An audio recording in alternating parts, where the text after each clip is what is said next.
Hello बच्चों, last video में हमने कुछ अकाउंटिंग प्रिंसिपल्स पढ़े थे।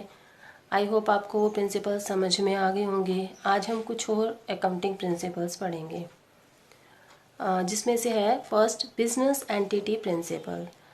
बिजनेस एंटिटी प्रिंसिपल क्या है? According to this principle, business is treated as a separate unit and distinct from its owners, creditors, managers and others. इस principle के अकॉर्डिंग क्या माना जाता है कि बिजनेस जो है एक सेपरेट यूनिट है, एक अलग यूनिट है, और ये ऑनर्स, क्रेडिटर्स, मैनेजर्स और बाकी जो दूसरे हैं उन सब से इसको अलग रखा जाता है। मतलब उन सब से ये डिस्टिंक्ट है, मतलब अलग है। बिजनेस एक सेपरेट यूनिट है। We have to record business transaction from the firm point of view, not the proprietor या owner point of view। हम जो बिजनेस में ट्रांजेक्शन्स की रिकॉर्डिंग करते हैं बुक्स में, वो हम जो प्रोप्राइटर के व्यू ऑफ पॉइंट से रिकॉर्डिंग करते हैं। सॉरी, हम जो ट्रांजेक्शन्स की रिकॉर्डिंग करते हैं बिजनेस में, वो फर्म के पॉइंट ऑफ व्यू से करते हैं, ना कि प्रोप्राइटर के पॉइंट ऑफ व्यू से। The proprietor is treated as a creditor of business. Proprietor को बिजनेस में क्रेडिटर माना जाता है। To the extent of capital invested by him in the business. Proprietor या ओनर को बिजनेस का क्रेडिटर माना जाता है। कहाँ तक? जितनी उसने कैपिटल बिजनेस में लगाई है उतना तक, यानी कि प्रोप्राइटर बिजनेस का क्रेडिटर होता है। The capital is treated as a liability of firm. जो कैपिटल उसने लगाई है ओनर ने, वो फर्म की लाइबिलिटी मानी जाती है। And interest is allowed on capital by the firm to the proprietor. और इसी कारण से फर्म जो है प्रोप्राइटर को उस कैपिटल के ऊपर इंटरेस्ट अलाउ करता है। And it is an expenses of business firm. अब कैपिटल के ऊपर जो इंटरेस्ट दिया बिजनेस ने या फर्म ने, वो बिजनेस का एक तरह से एक्सपेंसिस होता है, क्योंकि ये माना जाता है कि अगर बिजनेस ने या फर्म ने पैसा या कैपिटल जो पैसा लिया है प्रोप्राइटर से, अगर वो किसी और, अगर वो प्रोप्राइटर वो पैसा नहीं लगाता तो बिजनेस या फर्म को किसी और से पैसा लेना पड़ता। अगर किसी और से बिजनेस या फर्म जो है पैसा लेता तो उसको भी तो उस पैसे के ऊपर इंटरेस्ट देता। इसी कारण से प्रोप्राइटर को कैपिटल पर इंटरेस्ट दिया जाता है और ये बिजनेस का एक्सपेंसेस होता है। Due to this principle, the proprietor's house, his personal investment, his personal income and expenditure are kept separate from the accounts of business entity। इसी प्रिंसिपल के कारण, यानी कि बिजनेस एंटिटी प्रिंसिपल के कारण, प्रोप्राइटर का घर, उसके कोई पर्सनल इन्वेस्टमेंट है, उसकी पर्सनल इनकम, एक्सपेंडिचर, इन सब को बिजनेस के अकाउंट से सेपरेट रखा जाता है। मतलब प्रोप्राइटर की ये सारी चीज़ों की रिकॉर्डिंग हम बिजनेस की बुक्स में नहीं करते। This principle is applicable to all forms of business organisation.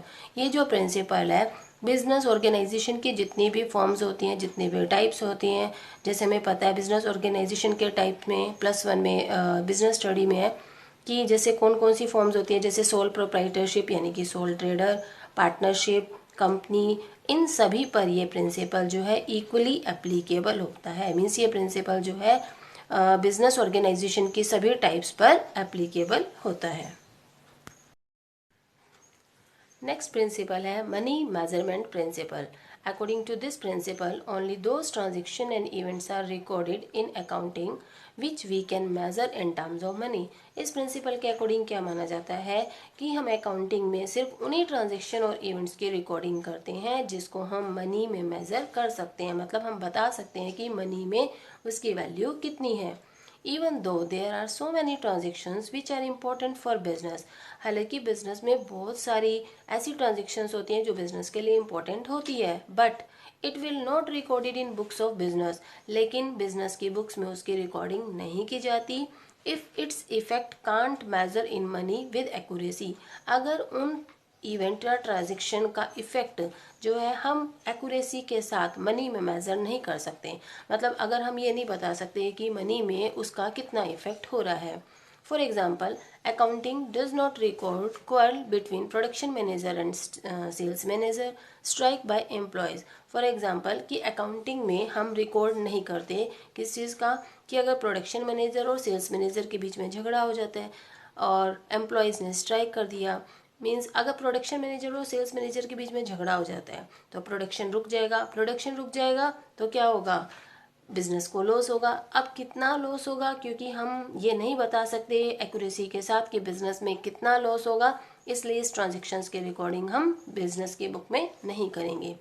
इसी तरह से अगर एम्प्लॉयज़ ने स्ट्राइक कर दी तो भी प्रोडक्शन रुक जाएगा, प्रोडक्शन रुक जाएगा तो लॉस होगा, लॉस होगा तो कितना लॉस होगा बिजनेस में, हम एक्यूरेसी के साथ जो है नहीं बता सकते कि बिजनेस में कितना लॉस होगा, इसलिए इन ट्रांजेक्शन्स की रिकॉर्डिंग नहीं करते। लेकिन मनी इस प्रिंसिपल्स के अकॉर्डिंग हम क्या कहते हैं, सिर्फ उन्हीं ट्रांजेक्शन और इवेंट्स की रिकॉर्डिंग करते हैं जिसको हम मनी में मेजर कर सकते हैं, हम बता सकते हैं कि कितना इफेक्ट होगा, इसको हम मनी में बता सकते हैं।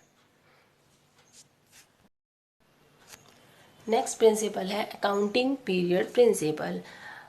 इस प्रिंसिपल के अकॉर्डिंग क्या कहा जाता है, as we assume that the business will continue for a long period, क्योंकि हम ये मानकर चलते हैं कि हमारा बिजनेस जो है लॉन्ग पीरियड तक चलता रहेगा, कंटिन्यू रहेगा।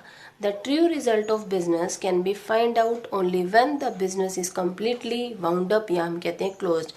अब जो सही रिजल्ट है किसी भी बिजनेस के वो हम तभी बता सकते हैं जब बिजनेस हमारा पूरी तरह से वाउंड अप यानी कि क्लोज्ड यानी कि बंद हो जाता है। But to know the profit after a very long period will be little use of proprietor, investor, managers and others. लेकिन अब इतने टाइम बाद अगर हम पता लगाते हैं बिजनेस के रिजल्ट्स का, मतलब ये देख के लिए हमें बिजनेस में प्रॉफिट हो रहा है या लॉस हो रहा है, अगर इतने टाइम बाद अगर हम पता लगाते हैं कि बिजनेस बंद हो जाएगा तो हमें पता चले, तो इतने टाइम बाद अगर हमें पता चलता है तो उसकी जो वो बहुत ही मतलब वो हमारे लिए इतना यूज़फुल नहीं रहता, लिटिल यूज़ होता है उसका। किस किस के लिए, प्रोप्राइटर के लिए यानी कि ओनर के लिए बिजनेस के, और इन्वेस्टर के लिए, मैनेजर के लिए, और जितनी भी इंटरेस्टेड अदर पार्टीज जो बिजनेस में होती है, अगर बहुत टाइम बाद अगर उन्हें बिजनेस की परफॉर्मेंस के बारे में पता चलता है तो उसका कोई बेनिफिट नहीं होता। क्योंकि अगर मान लो हम पहले से ही पता लगा रहे हैं तो थोड़े थोड़े टाइम बाद हम पता लगाते हैं तो हमें पता चल जाता है बिजनेस में प्रॉफिट हो रहा है या लॉस हो रहा है। अगर लॉस हो रहा है तो हम उसको ठीक करने के लिए कुछ सॉल्यूशन कर सकते हैं, because it will be too late to take corrective steps at that time. क्योंकि बहुत टाइम बाद अगर हमें पता चलता है परफॉर्मेंस का बिजनेस की, तो मतलब सही हम स्टेप ले सके वो बहुत लेट हो जाएगा।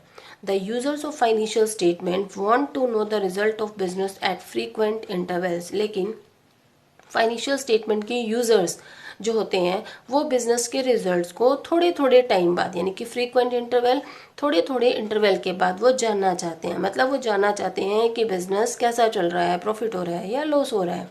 So the entire life of the firm is divided into time intervals. इसके लिए क्या किया जाता है, फर्म की पूरी लाइफ को हम कुछ टाइम इंटरवल्स में डिवाइड कर देते हैं। For this 12 month period is adopted. इसके लिए हम क्या करते हैं, 12 मंथ का एक पीरियड अडोप्ट कर लेते हैं।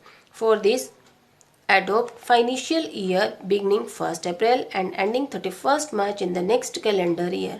इसके लिए हम क्या अडोप्ट करते हैं, फाइनेंशियल ईयर जो कि शुरू होता है हमारा 1 अप्रैल से और उसका एंड होता है नेक्स्ट कैलेंडर ईयर में 31 मार्च को।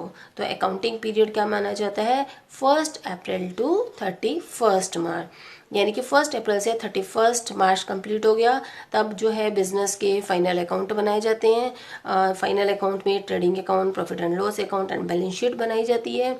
Trading and profit and loss account से हमें पता चल जाता है कि बिजनेस में प्रॉफिट हो रहा है और या लॉस हो रहा है, और बैलेंस शीट से हमें बिजनेस की फाइनेंशियल पोजीशन पता चल जाती है। और ये जो है आप trading account, profit and loss account यानी कि जो फाइनल अकाउंट में बोल रही हूँ वो आप +1 में ही इसी क्लास में ही आगे जाके पढ़ोगे।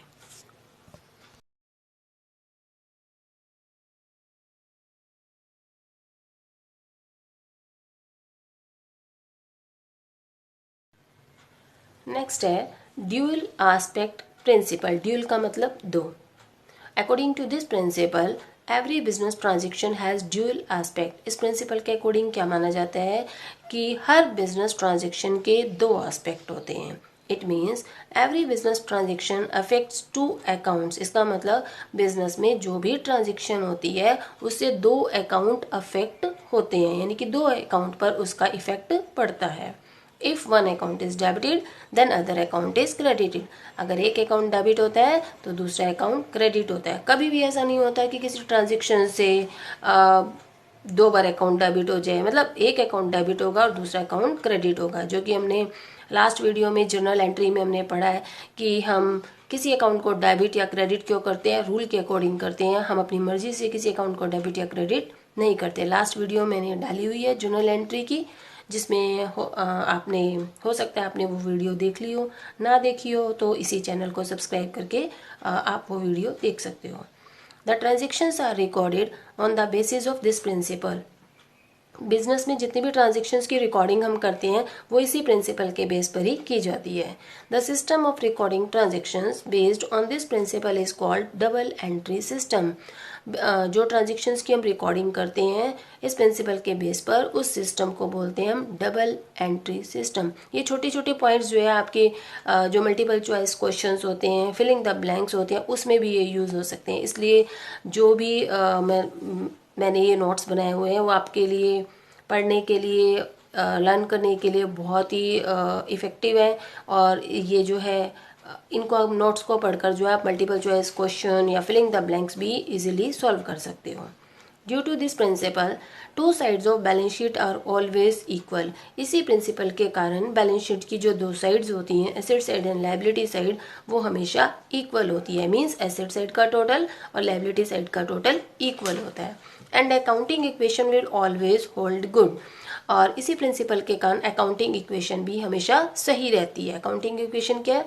Asset equal to liabilities plus capital, यानी कि एसेट का जो टोटल है वो इक्वल होता है लायबिलिटीज प्लस कैपिटल के टोटल के इक्वल होता है। आई होप आपको ये सब जो भी मैंने अभी तक बताया आपको अच्छे से समझ में आ गया होगा। अगर आपको वीडियो आई होप आपको ये जो मैंने अभी तक पढ़ाया है वो अच्छे से समझ में आ गया होगा। अगर आपको समझ में आ गया है तो प्लीज़ वीडियो को लाइक सब्सक्राइब कर देना।